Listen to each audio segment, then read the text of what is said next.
Maupay nga adlaw mga kabugtuan ko dida kan Hesukristo. Adi na kita han ikatulo nga Domingo han katuigan, Domingo han pulong. Ako hi Maria Blanca A. Romano, Lector, Commentator, ngan PPC Secretary han Parokya han Santa Rosa de Lima, ha Villarreal Samar, para hanya na ha Gospel Power hawaray-waray. Han pakabati ni Jesus nga napriso hi Juan, kinadto hiya Galilea. Waray na hiya pag-ukoy ha Nazaret, kundi ha Capernaum. Aada ini nga bungto haligid han lanaw Galilea, ha katunaan han Zabulon og Neftali. Nahinabo ini basi matuman an iginsurat ni Isaías nga manaragna, nga nasiring. Galilea han mga hentil, antuna ha Zabulon ngan antuna ha Neftali, aragian ti pakadto ha dagat, hatabok han Jordan. Ang mga tawo nga nag-uukoy ha kasisidman, makita hindako nga kapawa. Haira nga nag-uukoy ha masirom nga tuna han kamatayon, malamrag an kapawa. Tikang hadto, nagtikang hi Jesus hin pagwali. Bayain niyo an iyo mga sala, kay hirani na ang ginhadian halangit. Samtang naglalakat Jesus sa baybayon han lanaw han Galilea, hinkit-an niya induha nga magbugto nga mangirisda, hi Simon nga tinatawag nga Pedro, nga naniya bugto nga hi Andres, nga nagtutunod han irapukot didto han lanaw. Nagsiring hiya haira, upod kamo haakon ngan tututuan ko kamo, pagdakop hin mga tawo. Ira binayaan dayon an ira mga pukot, ngan binunyog hira haiya. Nagtipaunhan hiya, ngan hinkit-an niya induha pa nga magbugto, hira Santiago ug Juan, nga mga anak ni Zebedeo.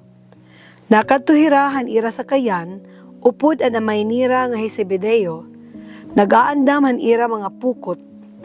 Gintawag hira ni Jesus. Didadayon, binayaan nira ang sakayan nga nanira amay, ngan binunyog hira kan Jesus. Nagsudoy Jesus habugos nga Galilea, nga nagtutduhiya dito han ira mga sinagoga. Nagwali han maupay nga sumat han ginhadian, nga nagtambal han magkalain-lain nga mga sakit, ngan mga balatian han mga tawo. Ang krisis pwede maging importante nga punto han pagbago. Usa nga tigaman hapagtikang, hinbag-o nga butang. Usa nga binuksan nga portahan, nga nag-aaghat hapagsulod. Ang pag-aresto kan Juan Bautista, sigurado nga nagresulta hin krisis nga kahimtang, dirila para ha mga disipulo ni Juan, kundi para liwat kan Jesus, nga diin may dadako nga paghihitudlok kan Juan, nga usa nga basihan. Pero para kan Jesus nga interpretasyon, diri buot sidngon nga diri maupay ang dagway han panhinabo, kundi langit nun nga tigaman nga kinahanglan niya magtikang han iya kalugaringon nga panutduan. Bisan kon ansyahan nga proklamasyon ni Jesus, nagdadarahan tawag ni Juan hapagbasol, diri niya ginsusunod ito. Sugad han ginbubuhat ni Juan, pinaagihan pagtarhog, mahitungod han ti arabot nga kasina.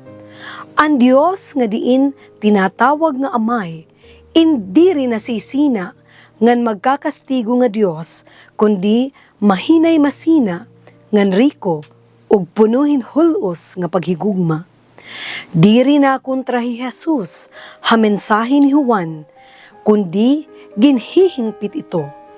Ngan basi mapamatud-an an iya punto, ginsunod ni Jesus an iya proklamasyon, pinaagi hin biswal nga demonstrasyon. Pagtambal han magkadirudilain nga mga sakit, pagpagawas hadton ginsasaniban han kanan demonyo pag-uripon, ngan nakakapaupay. Pagtambal pinaagi han iya kaluoy haira.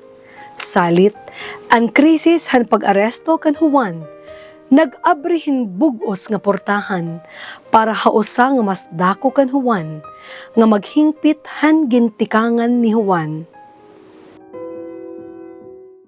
Ginoo Jesus, buligi nga kumita kami han mga krisis nga amon ginaagian, pinaagihan amon mga mata, hapagtuo ngan amon makita ang mga oportunidad, ngan diri ang mga pagtarhog. Amen.